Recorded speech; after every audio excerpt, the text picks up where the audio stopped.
મદાફર ગામે વરસાદી પાણી ભરાઈ ગયા। મદાફર ગામમાં ઘૂંટણસમાં પાણી ભરાતા હાલાકીના દ્રશ્યો સામે આવ્યા। ગામમાં રસ્તા ઉપર વરસાદી પાણી ફરી વળ્યા।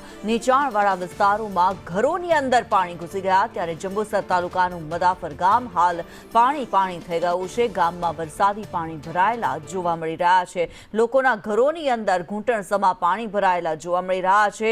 નવી નગરીમાં નીચાણવાળા વિસ્તારોમાં ઘરોની અંદર પાણી ઘૂસી ગયા। ત્યારે ભારે વરસાદ બાદ આ પરિસ્થિતિનું નિર્માણ થયું છે। જ્યાં જુઓ ત્યાં માત્ર પાણી જ પાણી જોવા મળી ગયું છે। રસ્તા પાણીમાં ગરકાવ થયા છે। ત્યારે વરસાદને કારણે થઈને ભારે હાલાકીના દ્રશ્યો સામે આવ્યા। જંબુસરમાં ભારે વરસાદની વાત કરીએ તો જંબુસરમાં ભારે વરસાદ વરસી રહ્યો છે। ત્યારે જંબુસર તાલુકાના મદાફર ગામે રોડ ઉપર પાણી ફરી વળ્યા છે અને ગામની અંદર આવેલી નવી નગરીમાં પાણી ભરાઈ ગયા છે।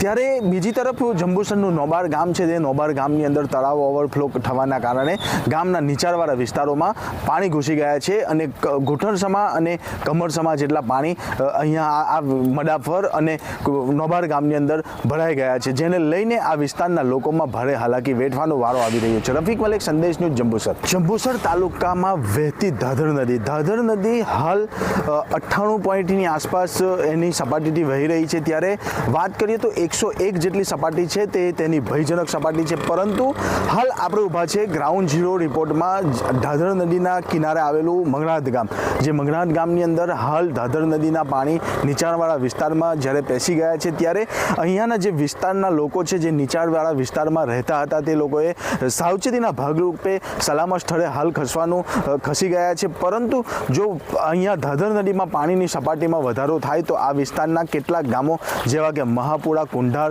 મંગળાજ સહિતના ગામોમાં ભારે પૂર આવે તેવી પરિસ્થિતિનું નિર્માણ સર્જાય તેવી ભીતિ વર્તાઈ રહી છે। રફીક મલેક, સંદેશ ન્યૂઝ, જંબુસર।